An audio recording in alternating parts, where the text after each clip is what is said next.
नमस्ते दोस्तों।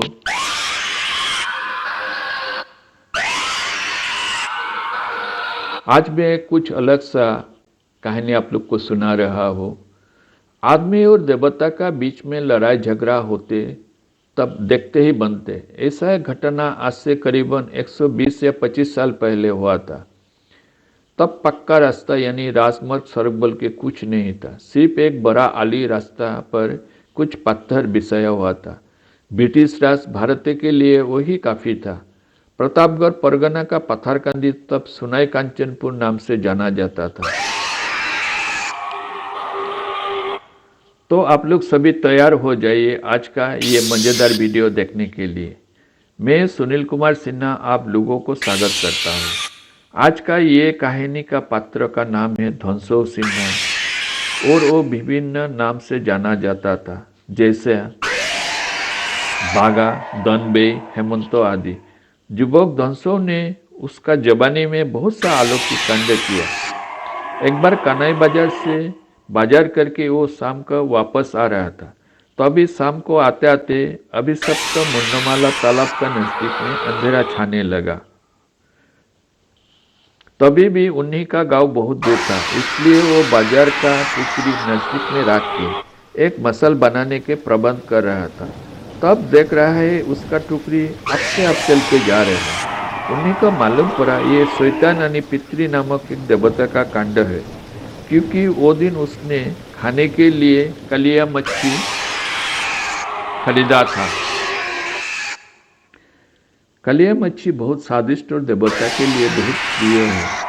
ऐसा करके आदमी और देवता के बीच संघर्ष हुआ था, लेकिन जरा सा वह नहीं डरा था और वो जीत गया। धनसो सिन्हा जी का जातक राशि तुला था।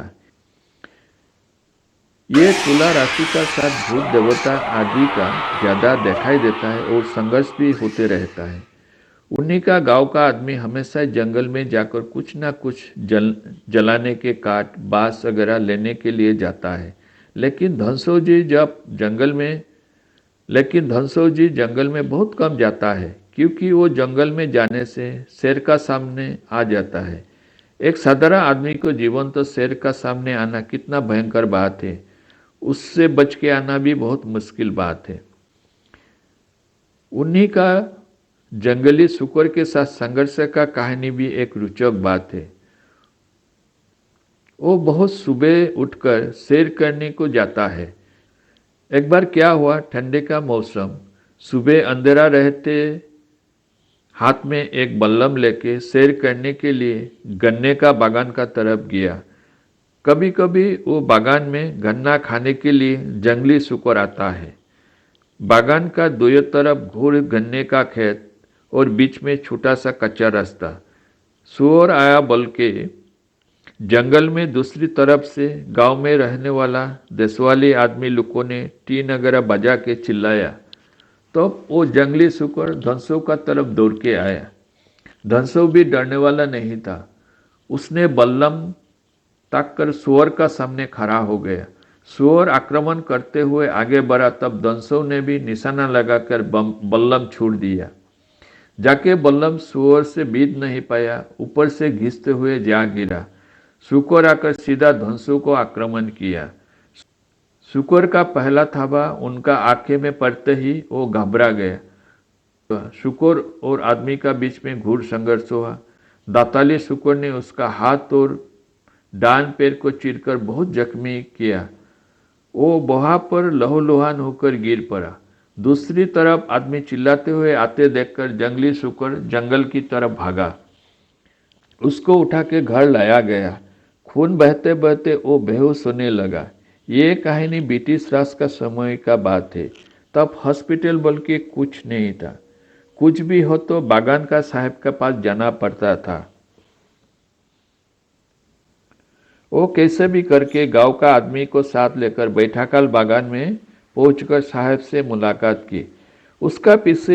उसका पीछे पीछे बहन ने रास्ते में पड़ा हुआ खून का दाग गोबर पानी से मिटाया।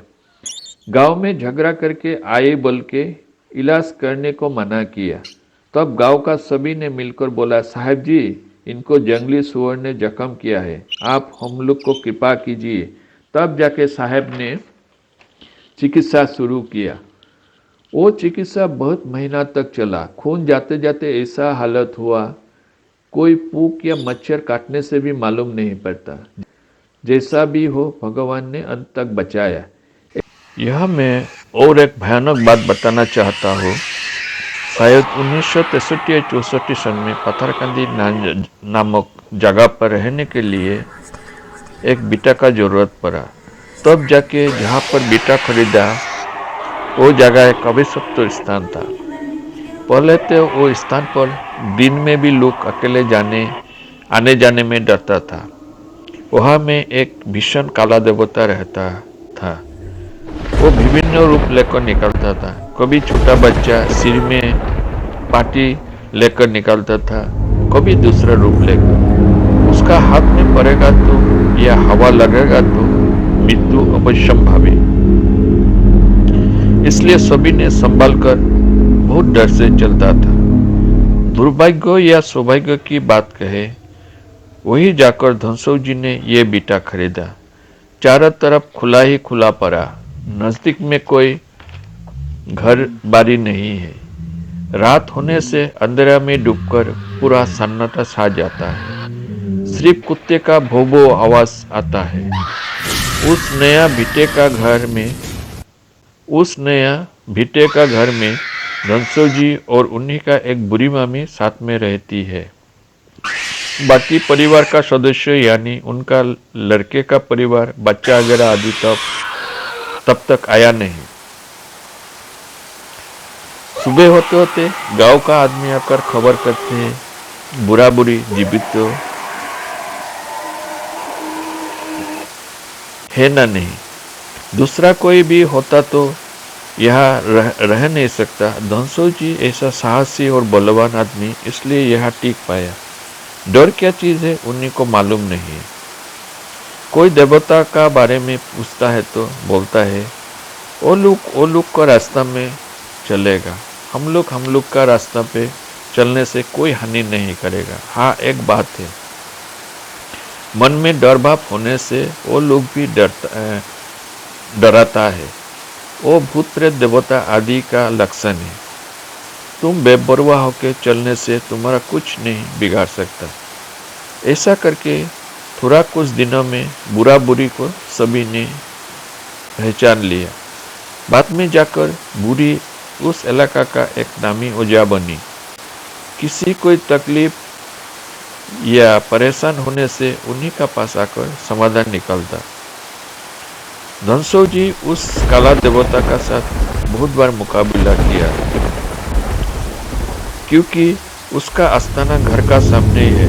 दिन रात वो सामने खड़ा हुआ वो सिमुल गाछ को देखना पड़ता है। वहां रहते रहते और भी अंदरूनी बात मालूम हुआ। वहां में सिर्फ वो काला देवता नहीं, ऊपर का सामने रहा दूसरा सिमुल गाछ में भी और एक देवता रहती है।